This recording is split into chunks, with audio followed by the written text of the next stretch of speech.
We ended up coming back to the States for a couple of reasons. Number one was some fundraising concerns. There's been a lot of inflation in Kenya, and our cost of living was a little bit higher than we had originally estimated. The bigger thing is we found out Heather is pregnant with twins. Which there absolutely is a hospital in Kenya that is capable of handling that, dealing with any complications and all that. But the hospital is 2 hours away from where we live, and so if there was an extended NICU stay, if there was an emergency and she needed to get to the hospital immediately, driving 2 hours on Kenyan roads is not exactly confidence-inspiring, so we decided to remain in the States until the twins are born and medically safe to travel. So we've been living in Kenya, of course, over there on the eastern seaboard. I know my directions, I promise. If you could advance to the next slide, please. We've actually been living in a small town called Kijabe. Kijabe is relatively small, especially compared to like Houston, DFW. There's only about 2,500 people that live in the immediate area. It's an hour and a half northwest of the national capital of Kenya, Nairobi. Nairobi is massive. There's like, 1,400,000? I don't remember the exact population. It's somewhere over 1 million. I don't remember the exact number. So compared to that, Kijabe is tiny. Kijabe primarily consists of the school we teach at, Rift Valley Academy. There's a training hospital. There's a Bible college. And then there's a local Kenyan community that's kind of sprung up around there. Next slide, please. So when we talk about Rift Valley Academy, we are talking about a boarding school. This is a boarding school that primarily focuses on the children of missionaries across the African continent. And just for a little context, Africa as a continent is about 3 times the size of the United States, plus a little bit more. So if I could ask you by show of hands, who here has children? Raised children, took care of children? That's quite a few of you. So how many of you would like to raise your children in a location where there is open armed conflict almost every day? I'm not seeing many hands.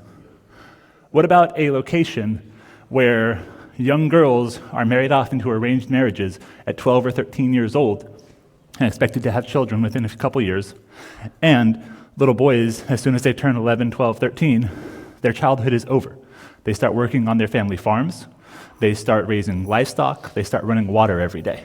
Not that your kids would have that happen. Your kids would be married off, but that your kids would have friends that are married off. Yes. So suddenly they have no friends that are able to be kids with them. The cultural expectation in these locations is that as soon as you hit that 11, 12 years old, you essentially become an adult. You're expected to act as an adult, function as an adult, everything. That's not the best environment for kids to be raised in, especially the children of missionaries who weren't born in that location. They probably speak the language decently well since most of them have been there for a number of years. They weren't born there. There's always a little bit of that glass wall of culture that sits between you and them. And so your children immediately, almost overnight, lose their entire social circle. They lose all the kids that they were playing with. They essentially can't be a kid anymore because the cultural expectation is that they start working or they start a family. So we've heard multiple people talk about how that can cause those children to become upset, frustrated. They're angry at their parents. They feel like their parents don't care about them. They only care about God's ministry, which of course isn't the case at all. The ministry to these people is incredibly important, especially in places like Sudan, where there is and has been ongoing open-armed conflict. The need for medical missionary work there is outstanding. The need for educational missionary work there is outstanding. But it is not the safe place to raise children. And so these missionary parents, they are left with very few options. They either keep their children there, do possible harm to them from the lack of social support, the lack of social emotional growth opportunities, or they retire from the field and keep their children safe, raise them in a healthy environment like you can find here in the States. But then those people that desperately need to hear the word of God, that desperately need the medical talents, the educational talents, the engineering, agricultural talents of these missionaries, that's lost to those people. And neither of those are really the best option. And so a lot of parents end up with the third option of Rift Valley Academy or similar schools. Rift Valley Academy provides a safe place for these children to be raised, educated, cared for, and taught in a Christ-centered, loving environment so their parents can continue the work. And when that happens, there are so many children that we've heard from, so many adults that attended RVA as a child that come back because they have that ability, that stability to learn and grow and be amongst their peers, but they also get to go back and be with their parents for an entire month every 3 months. So they spend 3 months at school, 1 month at home, 3 months at school, 1 month at home. They're on fire for gospel. They're on fire for the mission of Christ, and they want to bring that word of God to people because they get to help with their parents' ministry. They're still strongly involved with that. But for 3 months at a time, they have the safety, the stability, and the space to learn and grow as a child should. Especially, one of my favorites is, if you can read the 4th bullet point, I know it's a little bit small, but challenges for faith of their kids. Missionary kids who stay with their parents in those situations often end up resentful to their parents and God. It's a well-documented phenomenon among missionary kids. Many MKs who have been sent to board at RVA during the school year regained a closer relationship with God and look forward to being an active part of their family's missionary work during school. These are words taken directly from the parents and children of the students and the parents who send their kids to RVA. So, this is what we as missionaries offer to those people. There are a couple hundred families worth of children at RVA. It's just shy of 500 kids.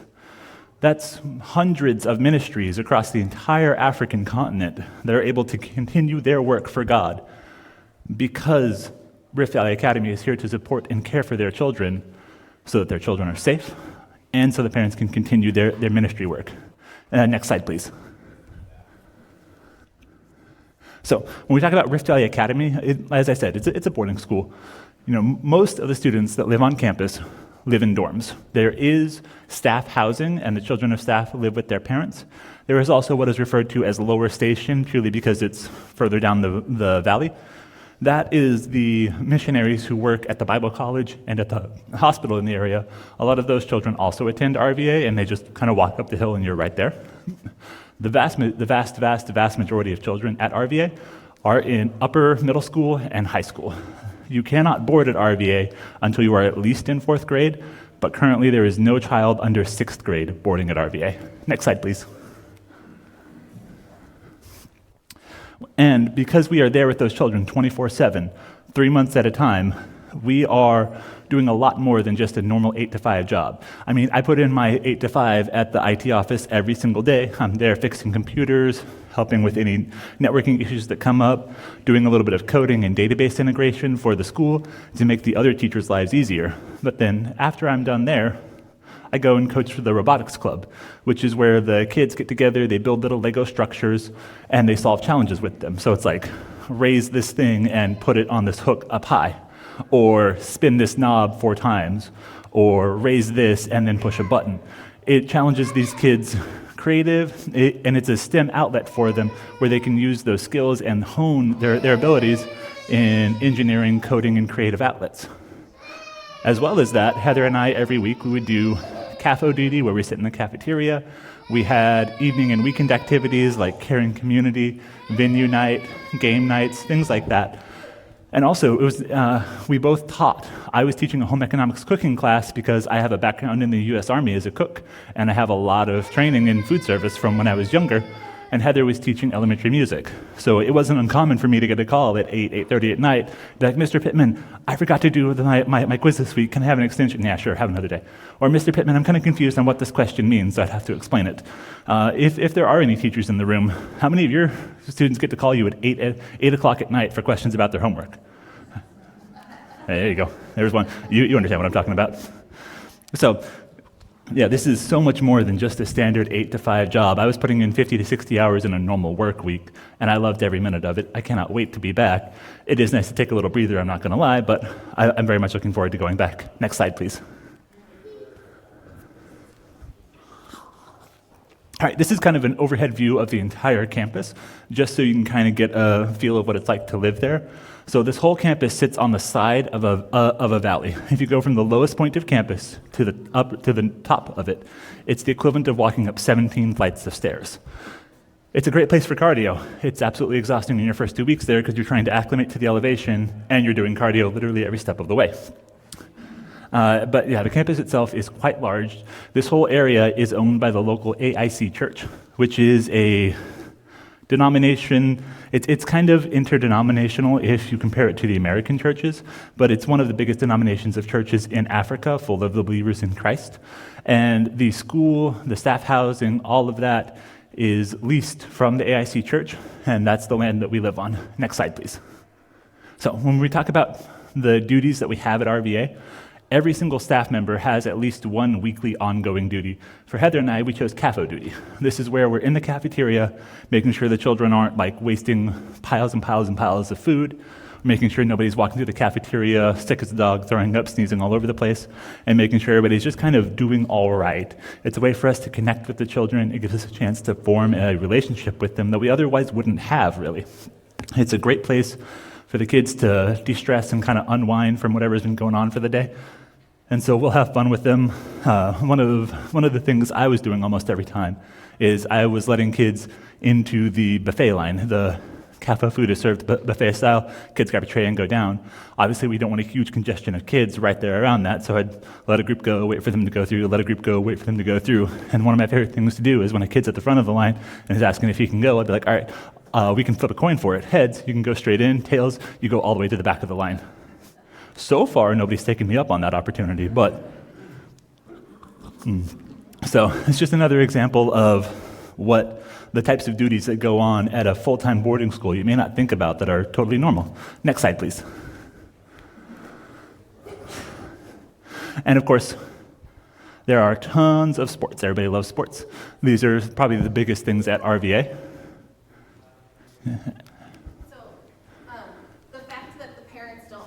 Kids don't live with their parents means that they can be involved in these things like sports and music activities and theater activities, but they don't have their parents cheering them on in the audience. So it becomes a really neat, very subtle ministry opportunity to be that, to fill that role for the kids and be the smiling teacher in the audience for them. That's just another way we support them and build relationship with them. Yep. So the stands are full of the teachers and staff at RVA pretty much every game. Of course, parents are always welcome to visit the campus, but if it's a 3-day drive or a 4 or 5, 6 hour flight to get there, the parents just can't visit very often. And so we, as the teachers, get to support these children. The coaches are all missionary staff. We are there for them at every game, either home, and some games are played away at other local schools. But yeah, there's a ton of sports that are played, and it's one of the big highlights of the year every time. Next slide, please. This is the gymnasium. This is where, of course, our basketball is played, but this is also one of the most popular opportunities for venue night. This is where, there's all kinds of activities that go on, like they've had square dancing, they've had all kinds of games and activities in here. It's just some more of the facilities that RVA has so that these kids can really have a full, well-rounded education. Next slide, please. And of course, there's also local outreach opportunities. Rift Valley Academy is a Christ-centered education for these children, and so a big focus on that is having the servant-like heart that Christ calls us all to have. There's tons of local outreach opportunities, praise chapels, prayer groups, and there's impromptu prayer groups that pop up all the time. The praise chapels are led by the staff. The prayer groups, sometimes they will have a student that kind of leads them with some staff guidance. There's big little opportunities where the upper middle and the high school kids will get a chance to almost adopt a new younger kid, helps them get used to campus. They can ask them questions, they show them where all the buildings are, how the cafeteria works, how the laundry service works. It gets them used to the schedule of the boarding school. It's also a good opportunity for those younger kids to ask those older kids questions if maybe they're a little bit embarrassed about asking the staff, hey, how do I get food from the cafeteria? Well, they can go to that person and kind of follow their example. Another big one is there are student-led worship times. Both the middle school and high school have opportunities where the students get to lead their own mini worship service. There's no preaching, there's no sermon that goes on, anything like that, but the kids will pick a Bible verse, and then they'll find music that has to do with it. They'll find related Bible verses, and then sometimes they'll do a humorous sketch or something like that that's based on a Bible story. And it's just a good time for those students to use their creative outlets and praise the Lord. And the members of the adult praise team are helping mentor them in that. Yes. And so the not students who are completely on their musically gifted get to lead the music. They're the ones playing all the music for this, and they get to pick the songs. And so for the students, it's just a very deeply spiritually fulfilling time of worship for them. There's also outreach at the local hospital. So if you come out of the main gate of RVA campus and walk down the hill, 5-10 minutes, you're basically right there at the gate of the hospital. So the students at RVA will go and volunteer at the hospital. They'll help clean, deal with, help to fold and make ready clean linens for the beds. They'll help repair and rebuild if something gets damaged. And they also just go and talk to the people that are at the hospital just to kind of help lift their spirits. There's, of course, also street ministry. If somebody's homeless, if they don't have a place to go, they don't have vocational training or anything like that. The students aren't as involved in this. I mean, they absolutely are too, as much as is safe. But Rift Valley Academy as a whole helps support some local ministries that are all about this, getting people into their own jobs, getting them training, helping them get back up on their feet. And unfortunately, the number of people who are orphans across Africa is just much, much higher than it is here in the States. And so the students will go and volunteer, help care for some orphaned or displaced children, especially since Kenya shares a northern border with Somalia. There's a lot of kids that come across that border because they've lost their homes, they've lost their parents, and so they kind of end up all over Kenya, and that's another big outreach opportunity that we as the school and community have. Next slide, please. So we have a couple of recordings here. And every single month, the first Sunday of the month, the entirety of the RVA body, staff, students, everybody, goes and worships at the local Kenyan AIC church. It is very important for us that we are an active part of this community, and this is one of the ways that we have. So if I could ask you to play the top recording, this is Psalm 23, sung in the local language of Kikuyu. Nathan's involved with that. This is just a social thing. So different teachers volunteered to host different events, and kids get to sign up for whichever one they want to do each time. So it's different kids every time often. Class night happens once a month, I think, and that's where the whole grade level meets in one place. And they do social stuff, they eat together, and they pray for their people group together. I'll get to that a little bit later. And caring community is, okay, sorry, I don't know why I'm winded from just going outside and back in. Okay, caring community. So actually we can just go to the next slide. I think caring community is talked about in the next slide. Yeah, so that top left picture is of me and one of just a single lady staff member named Naomi. And she and I lead a caring community together because Nathan and I couldn't really both do it at the same time with Jay. So we have been assigned eight eighth grade girls that we get to do social stuff with and pray with, and it's kind of set up so that it gives these girls, just a smaller group of their peers to get to know better, and a couple of staff members to get to know on a more personal level than they could in classrooms usually. So we pray with them, we end up mentoring them if they ask us to. Just one of the many potential mentors that the school gives them opportunity to take advantage of.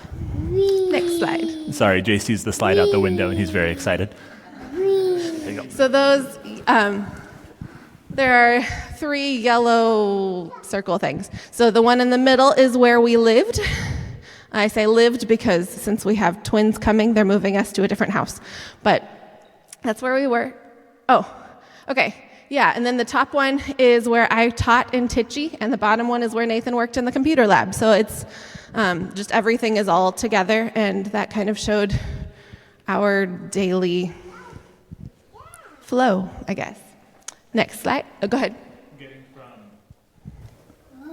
getting from our house down to the IT office takes like 7 to 10 minutes. And it takes about 3 minutes to walk from our house Yeah, to we're very Tichy. close to Tichy. But yeah, this is the IT office. I don't show the inside of it because it's a massive mess of computer parts, and it's just better if you only see the outside, trust me.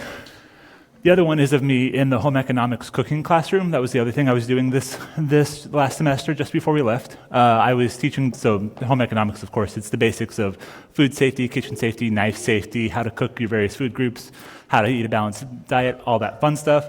And then I kind of talked about what I was doing in the IT office as well, diagnosing, fixing, repairing technical issues that pop up with school equipment, personal devices, like network infrastructure, just kind of the whole gamut of the IT world that exists out there for the students' education purposes.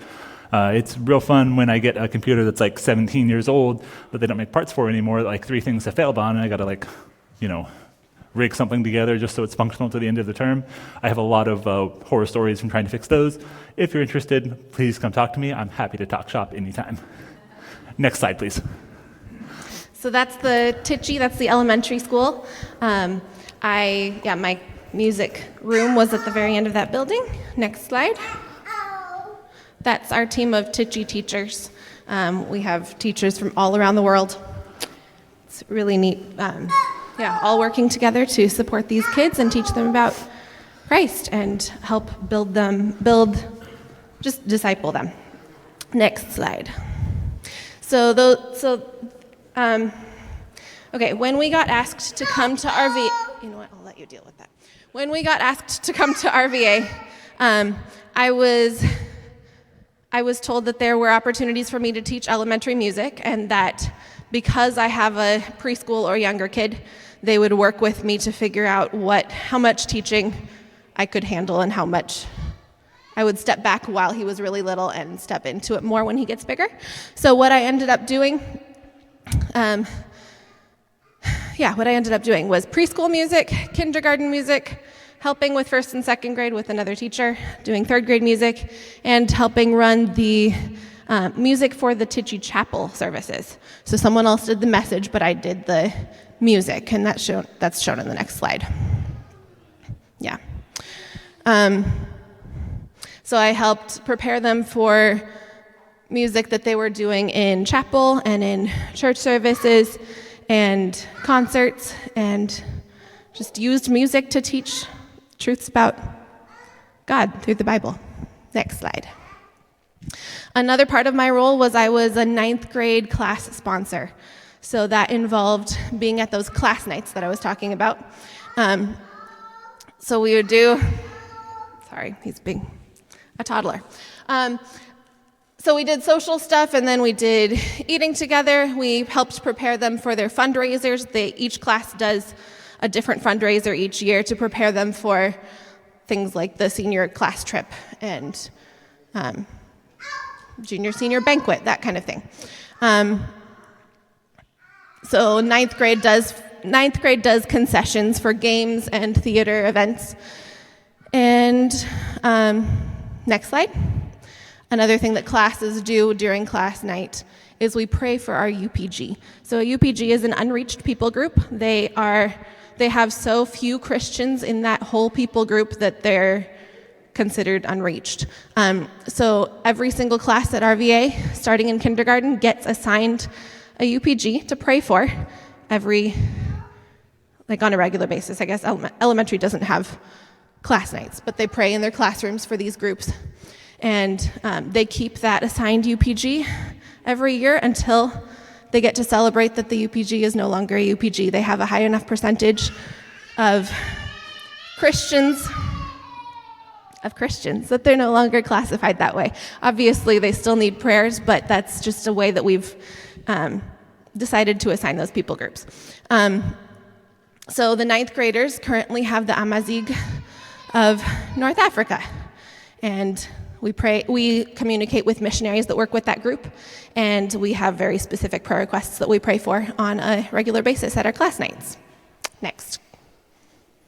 Nathan. All right. So one of the biggest questions we have been asked since our time teaching at Christian schools is how we are missionaries. And we are missionaries in two major ways.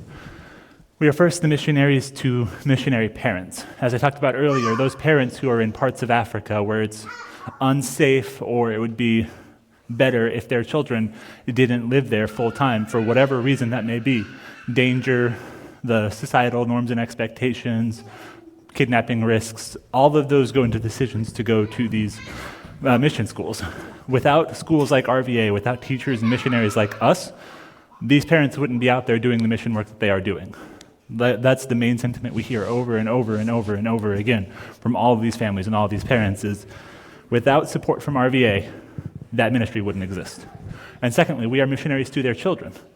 We teach these children about Christ, about God. We raise them we are responsible for raising them in that Christ-centered environment at RVA. We teach them about God. We teach them biblical truths. We teach them the love and passion for the gospel that they have and that their parents have so that they move on and they become the next generation of missionaries, the next generation of pastors, deaconesses, DCEs. All manner of church work comes out of missionary kids because they're raised in that loving Christ-centered environment from the moment that they first enter school.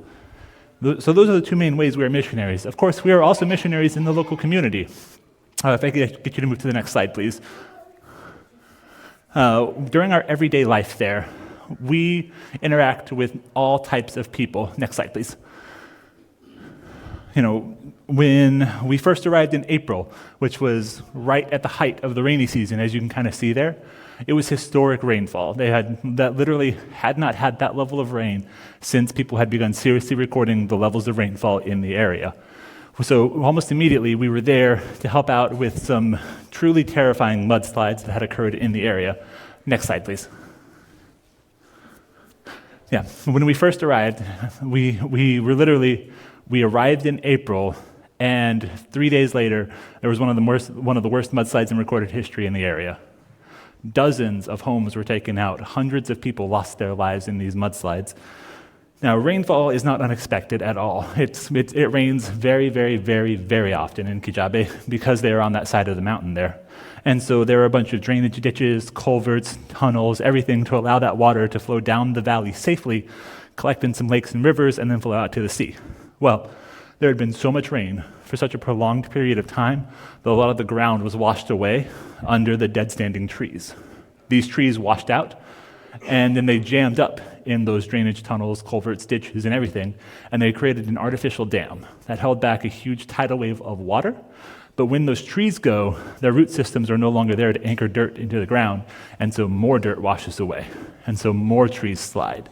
And it turns into this vicious feedback cycle where there's essentially just giant pools of standing mud that get stuck in these drainage ditches, and eventually whatever's blocking gives way, and so there's just a tidal wave of mud that goes rushing down the side of the valley.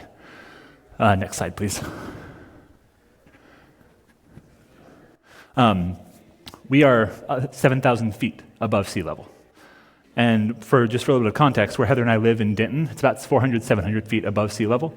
And so when those mudslides went, they were crashing down the valley at, 80, 90, 100 miles an hour. It was one of the worst disasters that had been recorded in the Mai Mahu area and Kijabe area in a very long time. Thankfully, there were ministries that were already set up, ready, and on the ground to help. RVA, in fact, housed a bunch of displaced children, women, and families in one of the dorms that is currently not in use. The entire dorm was opened up, and families were invited to come and stay there while they figured out what their next steps were, how to rebuild their houses, things like that. We can't replace lives that were lost, but we can help them replace property, and we can provide them a safe space for recovery, to have a warm meal because their house is gone, and to kind of plan their next steps, which is what we were super proud to be involved in. I was super, super sick with some traveler's flu and a stomach bug, and I was out there helping to shovel mud to clear the main gate so that RVA could have traffic move in and out. We had part of our fence slide away, and so the engineering team that came out to help make sure that the rest of the bank wasn't going to go with it also helped the local area look for weak points, possible future mudslide, stuff like that.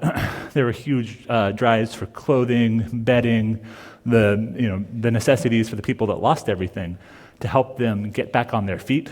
And in Kenya, there's something called Harambee, which is where people who have had these types of huge natural disasters occur to them, They reach out to the community for help. And, and in the local community there, being able to give money to these people in need is a sense of pride for the people that are there. So they will post online, they will sign up and say, I'm giving 100,000 shillings to help this. I'm giving 200,000 shillings to help this. And for us as Americans, that kind of grates against our understanding that if you're going to help somebody, you shouldn't do it in the limelight. We want to give, we want to help, but we don't want to be like, look at me giving all this money to people in need. But for them, that is a source of pride. They brag about that to say, this is how involved I am in my community. It's a cultural difference, and we understand that. And so we were able to give to RVA, and then RVA as a whole donated that fund to the local community so that they knew we were still involved in reaching out, but it wasn't about us, specifically as missionaries. So yeah, that was quite a time to arrive in Kenya, but it really helped us get into the local community, get involved, and learn a whole lot faster than we otherwise would have. Next slide, please. This is the view directly off campus. You can literally see all the way down into the valley, and way far away, if you can see that peak that's kind of in the just left of center. Is that the volcano? Mm-hmm. Yeah. I think so. Yeah, I'm pretty sure that is a local volcano.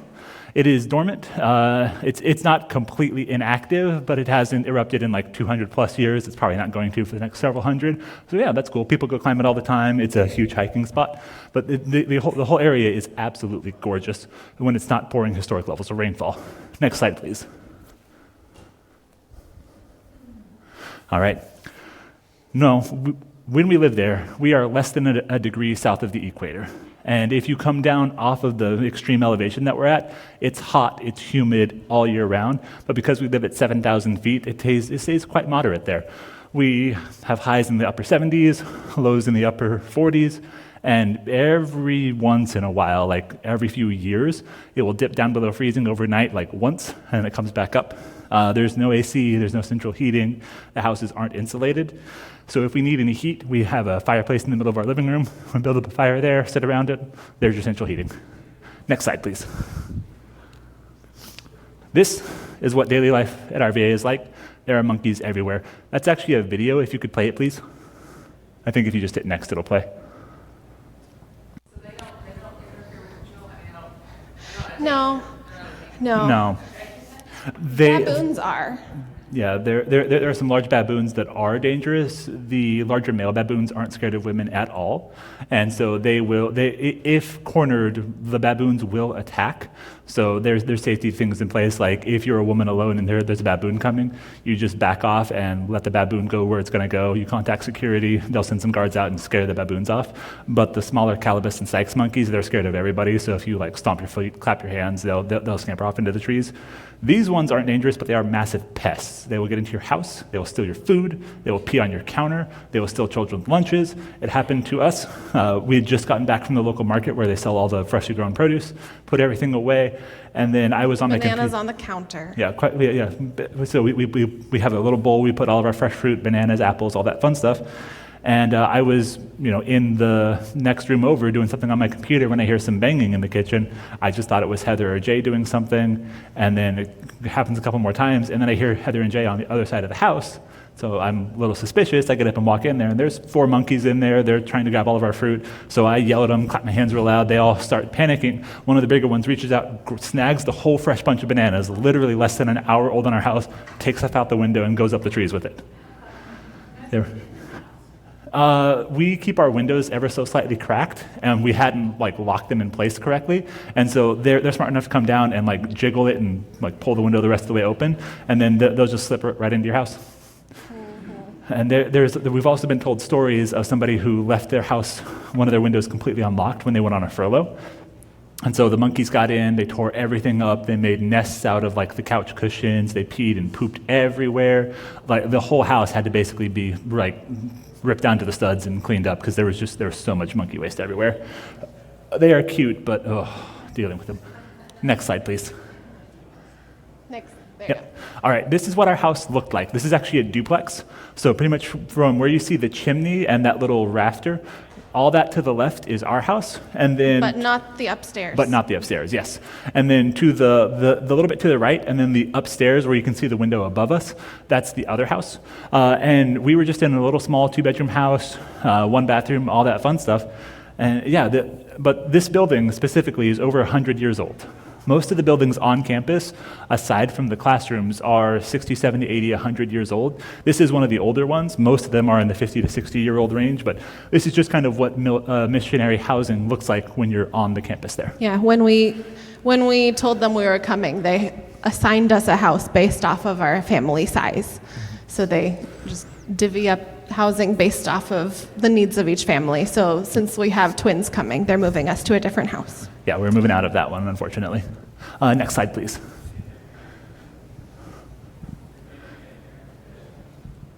All right.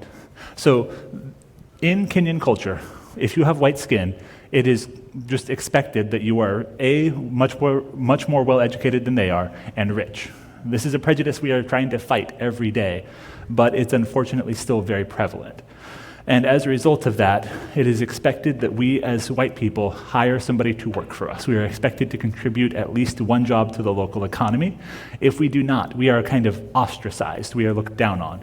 We are kind of excluded from the local community because we're not helping somebody else out. And so we found 2 people to hire. The man standing next to me, his name is Peter.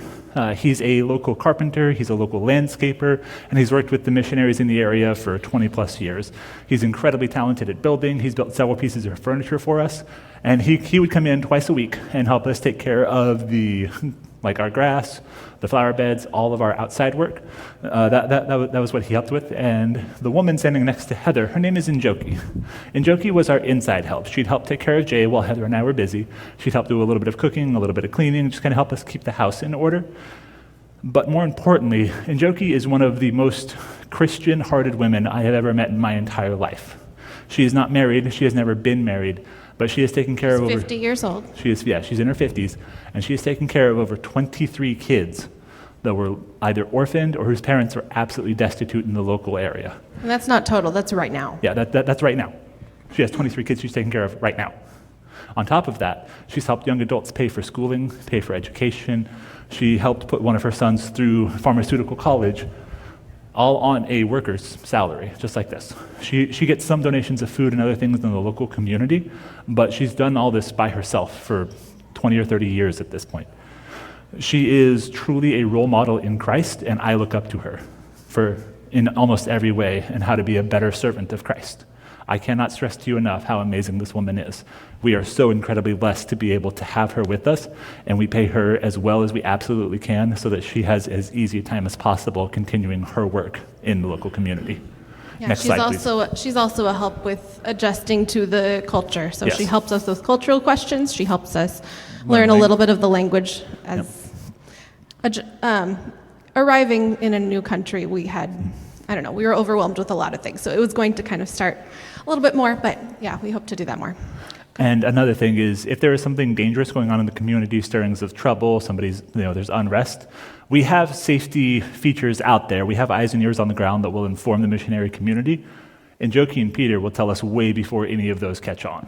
They are a literal lifeline for us. If something is going to go wrong, they know way before we will even have any idea something might be going on. And Jay calls her Shoshi, which is Swahili Kikuyu for grandma. Kikuyu for grandma, yep. They're really part of our family.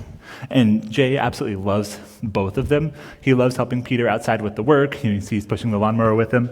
And a huge staple of the Kenyan culture is chai time. Chai, of course, is tea.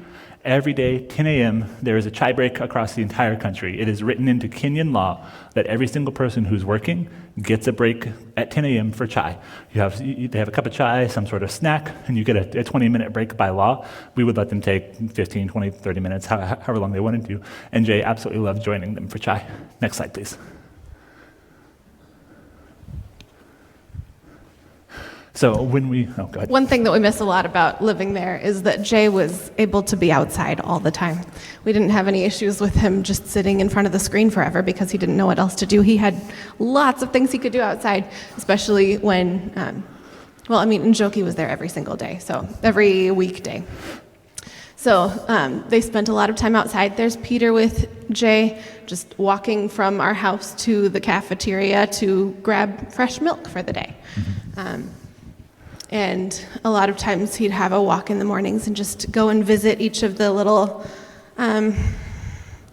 service, I don't know, he'd go visit CAFO staff, he'd go visit the little store on campus and just say hi, and it made their day. I was walking with Jay one day to the gate, I needed to go to the gate, and people were greeting, "Hi, Jay." Like, I've never seen you in my life, but they know Jay.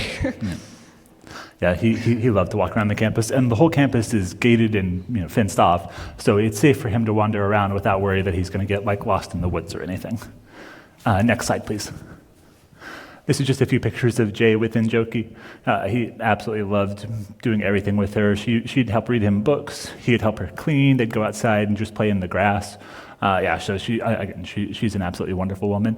Heather had a much closer relationship with her than I did just because of how much work I was putting in, but even I know just how incredibly invaluable she was to us over there. Next slide, please. All right, this is the student chai time. So because it is written into Kenyan law, it's also part of the school day. Typically, they'd have chapel, and then there'd be chai time, and then we'd move on with classes. Every single day, the cafeteria workers would brew like 20 or 30 gallons of chai, and they'd bake some sort of small snack, a cake, a cookie, something like that, and all the students would come out. They'd have it's just a huge time to talk, socialize, sit down, maybe watch a video on your phone, play a computer game for a little bit. It's just a nice mid-morning break for the students and gives them a little more energy for the day, get something in their stomachs so they're focused for the classes before lunch. Yeah, staff and students had chai at the same time, Yes. which makes sense. And so sometimes we use that time to socialize with other staff and build relationships that way, so that we're not feeling isolated. But other times, just, I don't know, we can mix and build relationships all around campus during that social time. And it's kind of hard to see, but the tree that's in the background in front of that white roof, that's called the chai tree. It's a giant metal sculpture that's covered in hooks, and before COVID, the students would bring their chai cup and they would hang it on that tree. And then every day for chai for that school week, they'd just go grab their cup, fill it up with chai, have their chai and snack. They'd rinse the cup out, hang it back up there, and it'd be there for next time. That changed at COVID. Yeah, COVID kind of ruined that. Now they typically just use the cafeteria cups, and everybody just puts them back in the bins. We're hoping it comes back because everybody was saying it was really cool, and we haven't witnessed it, but we'll see what happens. Next slide, please. So one part of my daily life as just a preschool mom. So I teach very part-time. I teach max 3 hours, 3 classes, 3 hours a day. I think it's, anyway, around that. And the rest of the time I'm with Jay. So every week the preschool moms get together with their littles and we get to have social time as moms while our littles play on the playground. And it's just been a really great way for me to stay emotionally healthy and, not feel isolated as a littles mom. Next slide, please. All right. We showed this picture the last time we were here, but we'd just like to say, having been there, this is very accurate. The picture on the left there, that's what the local market looks like. There's a bunch of little old ladies that bring fresh produce there every day. They sell fruits, vegetables, like just kind of everything you would need for your fresh produce. It's all bought in one location. And it is quite cheap. This is their full source of income, but we're paying local Kenyan prices. So for us, it's very cheap. For them, it's how they make their entire living. And then if you walk past the produce in the back of the building, there's a bunch of handmade goods back there. I don't know how many of you saw the table we had set up, but those wooden spoons that had all the beads at the bottom, stuff like that is made there all the time, as well as the basket, the handbag, the little Africa sign. Yeah, we can find almost all of that there. And then on the right-hand side at the top, that's what one of the local dukas looks like. The other one that we go to more often is just kind of shelves lined with everything you would need. But yeah, it's just packed in there. And on the bottom right, the only thing that's changed between when that picture was taken several years ago and when we were there is that the road is now paved, and that was apparently a huge deal in the community. So those are the type of things that are celebrated there. It's very roughly paved. Yes. It's paved. Yeah, I mean, I say paved. It's full of potholes. It's falling apart, but it is concrete. So there you go. Next slide, please. This is the main dukkha. Dukkha is the term for shop in there. It's just kind of a little market that has your toiletries, some imported goods, some chips, other types of canned goods, things like that. So Heather right there on the left, that woman with her is Sarah. She owns and runs the local dukkha with her family. And then on the right, that's Njoki and Jay. And Jay's playing with a couple of the local kids that he made friends with while he was shopping down there. I guess one unique thing about that is, so yes, Sarah owns the store, and I mean, I have her phone number. We can, if there's something that she doesn't have in the store, I can text her or call her and ask if she's able to get it in.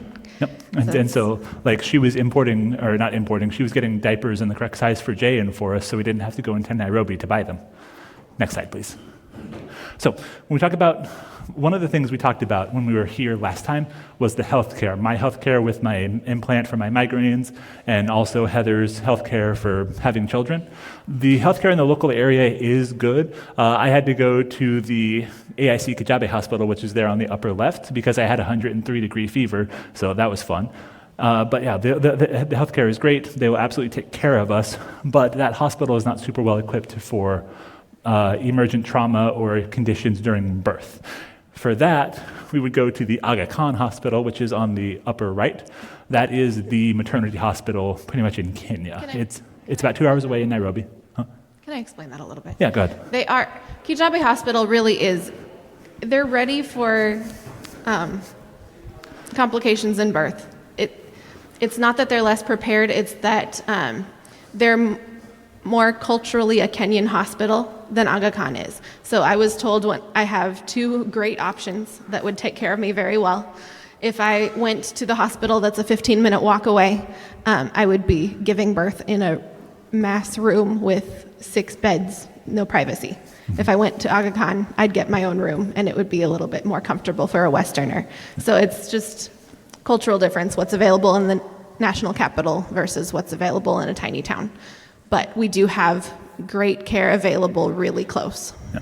And the AIC, the Kajabe Hospital, it doesn't have any NICU if the twins needed any stay for that. Yes. And then on the bottom right, that is another hospital in Nairobi, but they have a huge focus on pediatric care. That's where we take Jay for his monthly, yearly checkups. That's where he gets all his vaccines, all that fun stuff. So yeah, the healthcare in Kenya is great. Of course, the quality isn't quite as good as you find in the United States in most hospitals, but for 99.9% of things, it's just fine. Next slide, please. All right, we'd like to tell you a story about a local woman named Mary. This woman, of course, is Mary. Her husband was a construction worker, and he was helping to dig out some areas, and when they were trying to move a large stone, it gave way when he was underneath it. He was crushed and killed immediately. And in Kenya, it is traditional for the man of the house to be the one who earns the money. He has a job, he brings in all the money, and the woman stays at home with the kids, she cares for them, raises them, gets them to and from school, she cooks for them, all that. And so when her husband was killed unexpectedly, Mary had no real education, she had no real funds to put herself through school, and she had 5 children to take care of. That's a recipe for disaster pretty much every time. Thankfully, she knew Njoki. Njoki helped her get through seamstress education. So she went to a school, they taught her how to sew professionally, embroider, make clothes, school uniforms, all that fun stuff. But when she left the school, she lost access to the specialty sewing machines that she used to make these clothes. And so she had no way to buy them on her own, again, because she had no income.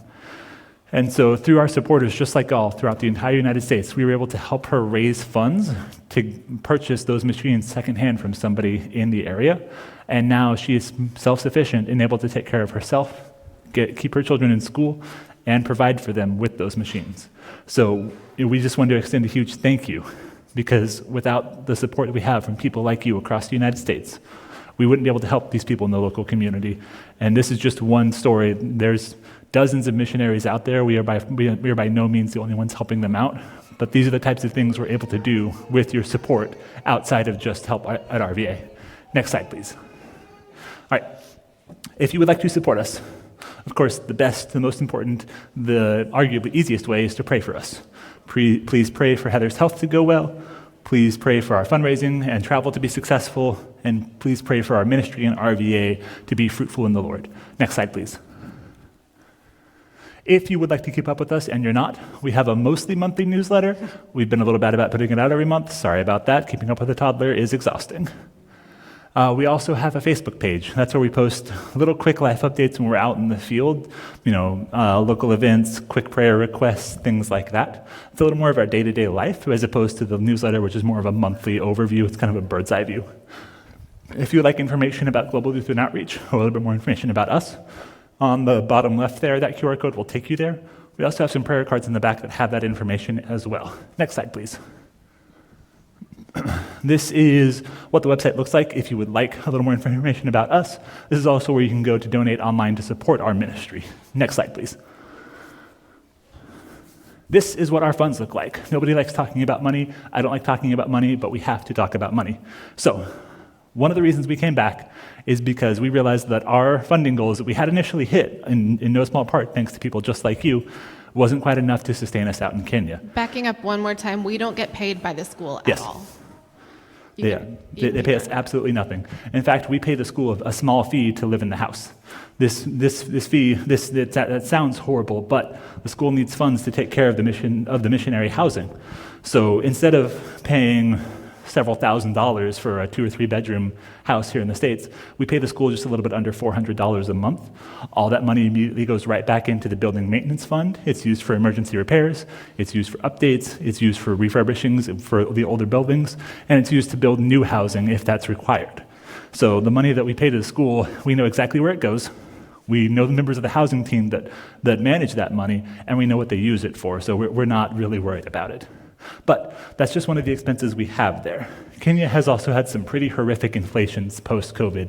If you look up the official rates, the government is saying 5 to 6%, when really in the last 2 to 3 years, the cost of most basic necessities, bread, eggs, meat, food, has almost doubled in price. And we had old numbers before that massive inflation really hit, so we hadn't properly accounted for that. In addition to that, the charges from the school itself, so for our water, electricity, what we pay the school for the housing, Worker pay. and worker pay was all updated literally like a month or two before we got to Kenya. In addition to that, moving to any country is expensive. We have the government raised the cost of a missionary visa from $50 a person to $2,000 per person, literally in the months before we got there. So we had budgeted $150, $50 for each of us, missionary visas, no problem. The government's like, oh, surprise, you actually owe $4,000. So yeah, that'll make you take a hit to your budget quickly. And so that just ended up with our budget needing to be raised. It's an unfortunate fact of reality, but it is what it is. We are taking as many steps as we can to reduce our monthly expenses. We are cutting our phone bill basically completely out. We do need to maintain our American numbers for things like me accessing my government records from the military, student loans, all that financial stuff. That's all tied two-factor to our phone numbers. So we need those phone numbers, and we've been paying hundreds some odd dollars a month for it. We've cut that down. We think it should be about $25 or $30 a month. We also switched our health care and evacuation insurance so we switched that from $1,200 a month. We're now paying slightly over $300 a month. But because of that, and then when we came back and found out we had twins, which children are, not exactly the cheapest thing you can ever have, we had to raise our budget. And I hate talking about money, I hate asking for money, but this is what we need to continue supporting ourselves, continue being out there in Kenya at RVA. This $66,000, this includes everything we need to live, everything we will need to send all 3 children to school, and pretty much all of our future monthly expenses. Now, I imagine nobody here has $66,000 they can just afford to throw at us. If you do, please let me know. Please. I'll come to your house. I accept cash, check, debit card, anything, really, it's fine. But if you would like to support us, if you would like to be part of this ministry at RVA, if you would like to be a part of the support system that goes into these missionary parents across the African continent, the easiest, the best way, and the most affordable way to do that is through an ongoing monthly donation. Now, Heather and I will talk in terms of the number of people who donate at $50 or $100 a month, solely because that makes life and math easy. As little as $5 a month helps us. $5 a month turns into $550, $700, or 700 shillings, excuse me, and that's enough for us to buy most of a week's worth of groceries. $40 a month is most of our utilities for a month. $100 a month, that gets us, our one big shopping trip a month that we do for all of the necessities we can't buy in Kijabe. Or that's pretty much all of our actual non-grocery expenses for the month. So like paper goods, disposable things, matches, firewood, all that. So it sounds like a lot, but if everybody in this room gave $5 or $10 a month, there's 3 dozen people here? $5 a month from every single person adds up to somewhere between $200 and $300. That's over a tenth of our current budget needs in one room. $5 a month. It's a pretty good deal if you ask me, but So if you would like to support us, the easiest, best way is monthly ongoing contributions. If you would like to sign up for that, you can do so through our website. We can also accept a voided check and set up automatic recurrent deductions directly through your bank from that. And of course, one-time donations are incredibly helpful as well, building up that pool of funds to help us stay out there and cover any unexpected expenses that aren't in our budget currently helps us a lot. But the reason we talk so much about the monthly things is because we know you're in it with us for the long run. We know we can depend on you to be there and supporting us, even if something else drops out, we have your support. So if you have any questions about our funding, if you have any questions about the finances, how they break down for us out there in the field, if you have any questions about RVA, our life there, the types of Christians we live with, the local community, please don't hesitate to ask. We'll be here, we'll be in the second service, and we'll be hanging out a little bit afterwards as well. Correct. So can I answer any questions right now in front of it for everybody? Nathan, the payment information is also on the back of the prayer card. Yes, payment information is on the back of the prayer card, which are in the back there. So does anybody have any questions about what we've talked about? Questions about the school, the local community? I've answered questions about food. I've answered questions about elevation. There's no such thing as a dumb question. Yes, sir. Do the kids have cell phones? Some of them do. That's up to each individual parent. A lot of them, a lot of the upperclassmen do because Yes. they have to communicate with their parents. Yep. But there are rules about when they're allowed to have them out and stuff. Yeah, cell phone. So while a lot of the kids do have cell phones, they're not allowed out in the classrooms unless they have express permission from the teachers to do like an online quiz or something. They're not allowed out during homework times or sports activities or anything like that. The kids have some time every day in their schedule for free time. They can use their phones then. They can call their family. But a lot of the kids do have phones for the sole reason of keeping up with their families wherever they are in Africa. Any other questions? Yes, sir. So on the walk to the hospital or Mhm.